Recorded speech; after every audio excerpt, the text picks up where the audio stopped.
Hey, my name's Tom, and about half a year ago, I quit my job back home in Germany. I left everything I had behind to go on a 5-month adventure across 7 countries, and this is my story.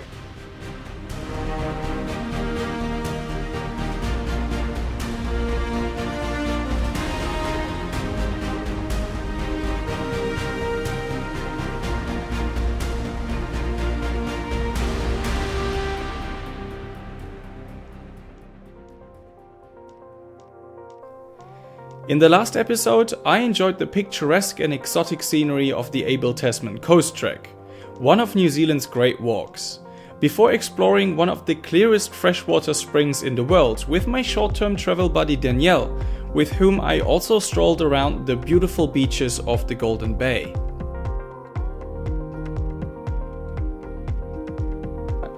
On my own again, I found one of my highlights of my time in New Zealand at Nelson Lakes.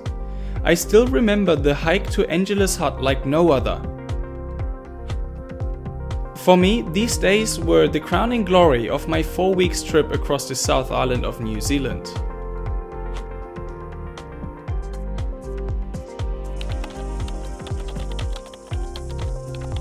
I spent my last days in Picton and experienced something like film fatigue for the first time, which meant that I barely filmed anything in 2 days. On day 3, I set off with 3 volunteers from my hostel to hike a part of the Queen Charlotte Trek. We have life jackets under the rear seat on the left hand back of the boat, and also life jackets in a locker as well. After a nice but not exactly cheap ride on the water taxi, we set off to hike a 23-kilometer section of the Queen Charlotte Trek. Anyone has any idea? I feel like it should be. This is Camp Bay. Queen Charlotte Trek, it says. Don't get me wrong, the Queen Charlotte Trek is beautiful and it is one of the 6 great walks for a reason. However, just like with the Abel Tasman before, I found this trek almost disappointing, especially compared to the insane beauty I had experienced on the Angela's Hut trek just a few days earlier. So it's March the 18th and I'm just about to do the crossing to the North Island to then be reunited with my sister, who is already in Wellington. And she came here like 2 days ago or so to Auckland, took the train, the scenic train down to Wellington, and we're staying in Wellington for 2 more nights at a friend's of hers place, which is really cool. Just got my ticket, and I'm almost sad I'm leaving the South Island, because I know that even though the North Island is really nice as well, it's less breathtaking in scenery.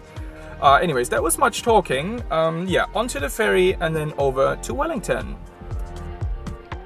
The crossing over to the North Island was somewhat bittersweet in many ways. I was super excited to visit a bigger city again after the remoteness of, well, everything really on the South Island. On the other hand, I knew I was not really gonna get the whole hiking mountains on my own experience again.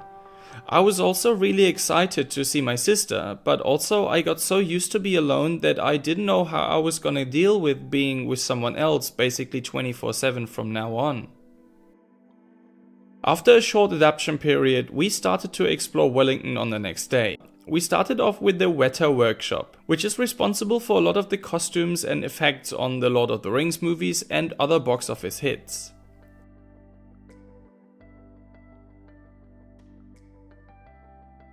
Soon after, we headed to Mount Victoria Park, where, much to our surprise, we got to watch a hill climb race.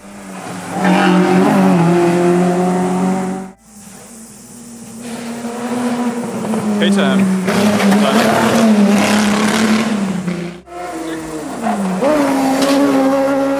Leaving the engine noise behind, we set off to the Hobbit's hideaway path. Maybe the most easily accessible Lord of the Rings filming location of them all. So my sister and I, we're currently on the Hobbit's hideaway path that they used for one of the very first scenes in The Hobbit, where the Hobbits try to escape from the ring wraith.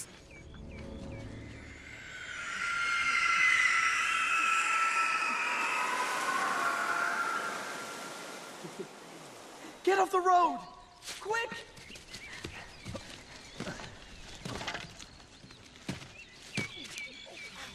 And there's like a little bench over there with a little plaque that says that this is the Lord of the Rings filming location.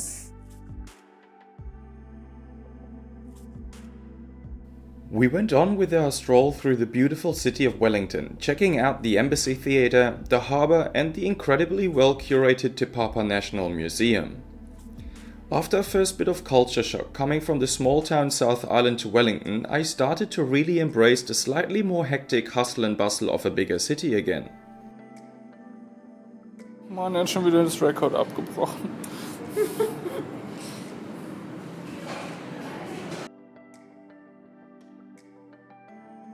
Last but not least, we took the red cable car up to the Wellington Botanic Garden to enjoy an incredible view over the city and walk around the lush green gardens for a while.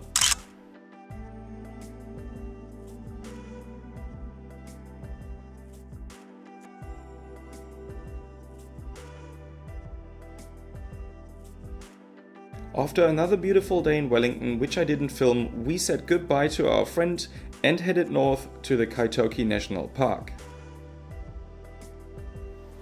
So, we left Wellington behind. We're currently in the Kaitoke or Kaitoke Regional Park, which is just 40-50 minutes north of Wellington. And we're trying to find Rivendell, which is one of the Lord of the Rings filming locations. Of course, it's going on with the location scouting. And also, it's really cool, my sister brought my drone from Germany, which I couldn't take because I was traveling through Dubai, and Dubai being, or the UAE being really anal about all the drone laws and how to bring a drone, and I was just too scared that I couldn't get it back from customs, so I didn't bring. But she brought it to me, and I really want to try out the drone to give the video some more angles. But then we had the problem that it's just crazy windy out here, and it was crazy windy in Wellington this night as well. I could hardly sleep because it was so windy and so loud and so rainy. It's dry now, but it's still very windy. So yeah, we'll have to see whether flying the drone for the first time today is actually something that could happen. Did you hear that? That was, I think, a tree crashing. Yeah, that was or a car. Or a car crashing, yeah. So, apparently we have found Rivendell, because it says, come walk this path to Rivendell. And I think it says about the same thing here, but I'm not able to speak Elvish. So, yeah, we're just going with the English direction then. So they've got like a little map here, and it shows Rivendell, and we're trying to work out where we are positioned, but it's quite difficult because of course none of the movies that exist anymore. So there's really only trees, and we're trying to make out where we're standing and where all the different scenes, like this one where the hobbits meet again, and this one where Bilbo is sat reading, are located. We kept walking through the forest of Kaitoke Regional Park, imagining how breathtaking and otherworldly this place must have looked when the movie props were dotted around between the moss-covered trees.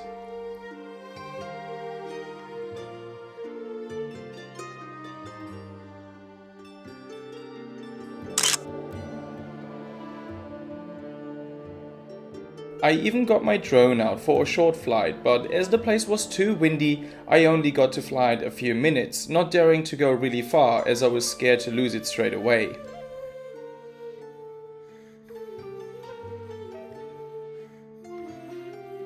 Done with the Kaitoke Regional Park, we drove about 4 hours to New Plymouth, where the toughest day hike in New Zealand was waiting for us on the next day.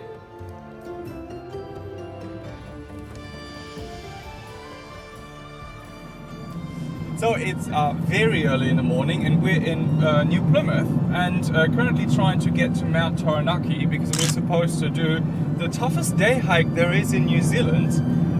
Yesterday it was raining, so we're not really sure whether we can make it up there or not, but yet we will try. Still 24 minutes to go. And I'm not going to take the camera because it's just far too heavy. I'm just going to take the drone, which is like equally heavy, but I want to do some drone shots anyways, and the GoPro. And then yeah, we'll see whether we can manage the toughest day hike in New Zealand. It's supposed to take 8.5 hours. Usually, if you're decently fit, you're much faster than that. But we don't know. And from a couple of people that I've met on the trip, I heard that Taranaki is really worth its name, so that it's quite tough. But yeah, we'll see. So I'm getting to the car park now and then get up Mount Taranaki, which is over there. Mount Taranaki looked beautiful from the car park and not too dangerous apart from a few clouds. But the weather forecast in the information center already stated 80 kph wind gusts close to the summit and was not suggesting even attempting the summit trek. Waren wir lange nicht wandern? Da haben wir sowieso grundsätzlich wenig Sport gemacht in den letzten Monaten, Wochen. So we made it up about, I don't know, 800 meters probably. Still a very long and cold and wet and snowy way to go. But already from here you can see that the views are pretty amazing, and this is kind of special to the Mount Taranaki area because on the South Island you have the Alps and you have great views, but then there's mountains all around most of the time. And with Mount Taranaki it's just flat land everywhere, and then you have that huge kind of volcano shaped, because it is a volcano though, this huge volcano shaped mountain that overlooks everything. And yeah, that is pretty amazing, and you can only start to imagine what the views from up there must be like if you haven't got clouds around it. So that's the problem. Most of the time it's covered in clouds, but maybe we'll be lucky at some point. Yeah, let's see.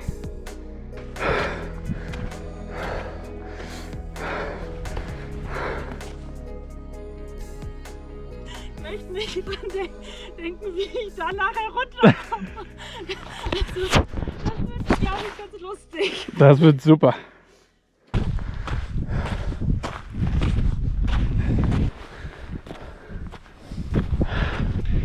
Okay, it gets tougher and tougher, so slow but steady. I can see why they call it the toughest day hike in New Zealand. It's very snowy. It gives me, or reminds me like properly of the Mueller Hut trek experience with all the snow at the top. Visibility isn't great, but maybe it clears up later. Yeah, I think probably halfway up. It is quite slippery, so with the snow I can see that people who are like not very agile on their feet and kind of unstable, I think they have a hard time getting up here. Yeah, but so far just very enjoyable. A bit tough, but it's still okay. The okay soon became a lot worse.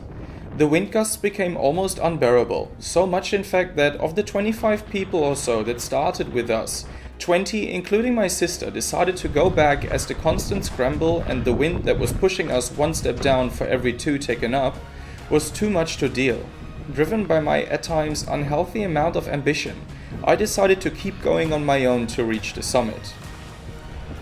The conditions got worse by the minute, as under the snow the rocks were covered with ice because it had rained before the summit froze in the night before. Not wearing gloves and a beanie didn't help much.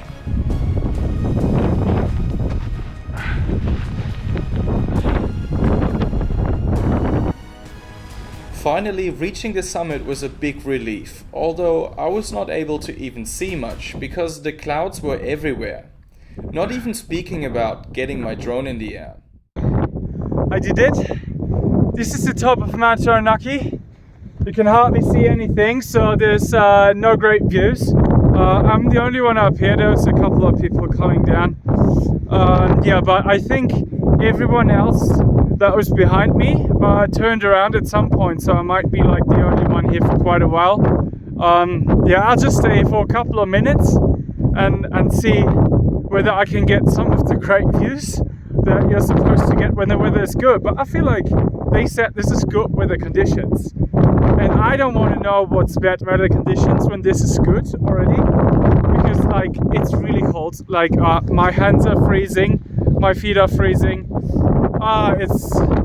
Yeah, I mean, it's nice to have done it and to be able to say I've done it, but it's not like a very enjoyable hike. Like at least not for me, because probably I'm poorly prepared. But yeah, anyways, did it. The way down was much less of a pain. Still incredibly slippery, but fueled by my success and the insane views that awaited me once the sky started to clear up, I loved every minute of my descent. Reunited with my sister, who had waited for me at the midway point, we fully got to embrace the insane topography of the Taranaki area.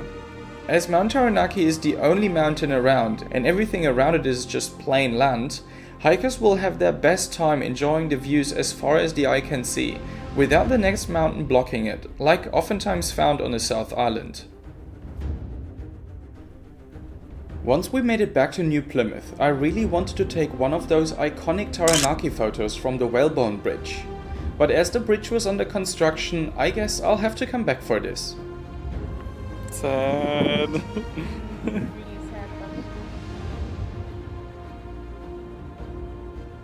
We used the last hours to wander around the Mount Taranaki National Park before getting back into the car to head off to Wanganui National Park and the adventures that were awaiting us there.